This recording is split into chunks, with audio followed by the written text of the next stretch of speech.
we've learned and we've learned and we've learned and we've learned in the book of Revelations, the Bible says that the enemy is upset and has hatred towards who? Hates the woman. That scripture, I had somebody try to almost argue with me about that yesterday. Said, well, it's still a man's responsibility. I said, I'm not going to argue with you. I'm telling you what's in the book. Exactly. Some of us get caught on that whole thing. I ain't gonna be me and my mama. We were going back and forth on it. It's still a man's responsibility. I understand what you're saying with all due respect, mama, but the book says. Well, daddy, the book says. Right now, I ain't your son. Right now, I'm the apostle talking. Hello. The book says. That you ain't arguing with the book. The books. I understand what life tells you. But I said, okay, if that's the problem, go back to Genesis. Who was the one that started the issues in Genesis? Eve did what she did. Yes, the man was there, and he should have had more responsibility, but the fact of the matter is, she wanted more than what she was promised to have. Amen. Wow. That's in the book. She wanted God's portion. Period. And the downfall of every good, strong man is always a woman. Name one that didn't fall. I'm waiting. So that tells you that you have power. See, sometimes when you don't know you have power, you misuse your power. But because they have power, brother, that means you have more of a responsibility. Oh, we can have a little fun. Don't get quiet. And it's not nothing bad against women. Shoot, if God made anything better than a woman, he must have kept it for himself. I'm trying to tell you. Boys, men, y'all better speak up. Y'all making me feel funny up in here. Lord. I don't know about you, but I couldn't live here with a bunch of rusty Negroes. Real talk. Lord, take me now. But the power and authority that he's given, see, the enemy is wroth with the woman because of what she can do. She can nurture. She can carry. She can produce the seed of God. In other words, she can produce the man-child that God has given power and dominion and authority to, and the enemy can't do anything about it. So he says, if I take what the man loves the most, if I take that and I take what God has, oh my God, if I take what God has given him as a gift and make it a curse. Are you following what I'm saying? If I take what I know, if I take what I know he can't stay away from. That's good, Pastor. And I kill it. I don't have to fight him. I can fight her. Now, watch this now. My God. Now you can really see how much of a punk the devil is. Why? Because what do you call a man that beat on a woman?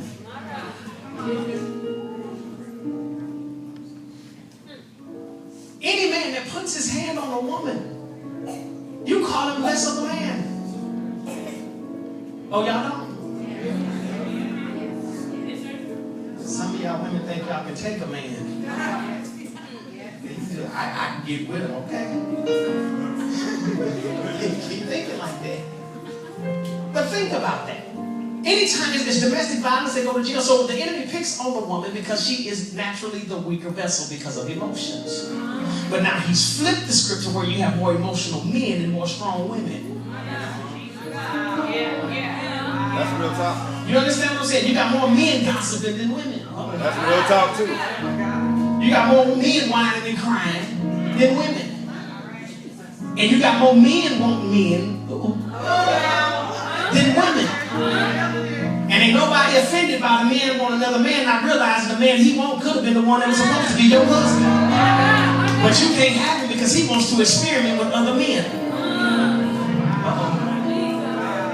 All because he can kill the seed that way. He can kill the seed that way. The attack is not against the men. It's if I can get the woman. Watch this. He don't let you think good of yourself. He wants you to think more highly of yourself or lower of yourself. Because if you think too highly of yourself, then don't nobody want to be bothered with you. But if you think too lowly of yourself, a man don't want a woman with low self-esteem. And half the women that turn to other women because of something that happened with a man. Uh-oh. So brothers, yeah, we got something going on here. You're right. Revelations chapter number 12. It says, we've been in there for the last 3 weeks. It talked about how the young woman was getting ready to have the baby. The woman was getting ready to have the baby, and the dragon stood there waiting for her to have the child. He's there in the delivery. Oh my God, the dragon is in the delivery room. Uh-huh. That's right. That is correct, sir. Let that sink in for a second. That is correct, sir. When you get your deliverance, don't think the devil ain't there. He got to be there because he's the one coming out.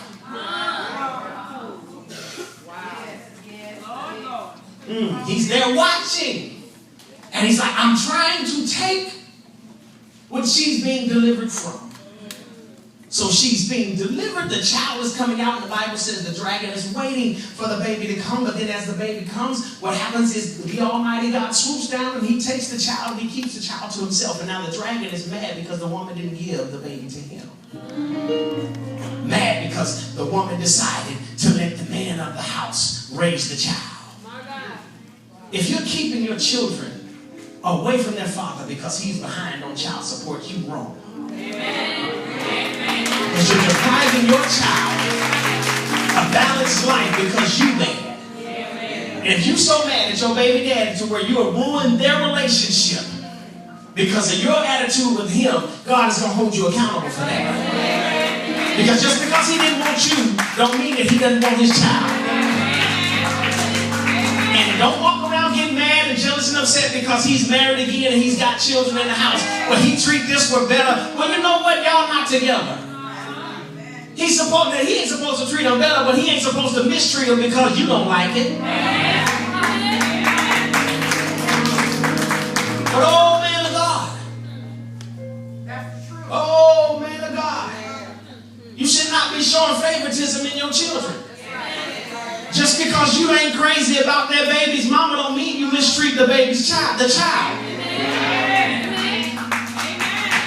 I don't want to go over there. She gonna be tripping. You ain't going over there to see her. Correct, sir. If your only job in her life is to be the father of the children, hey, how you doing?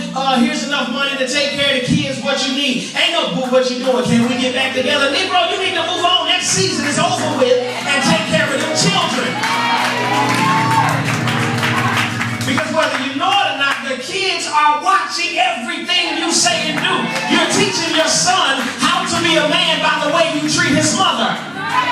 So if you're yelling and cussing at his mother, you can't say nothing when he's yelling and cussing at his girl. And oh, if you got a daughter and she sees the way you treat her mother, when she bring a dude home that's knocking her upside the head, cussing and fussing at her, you set the example.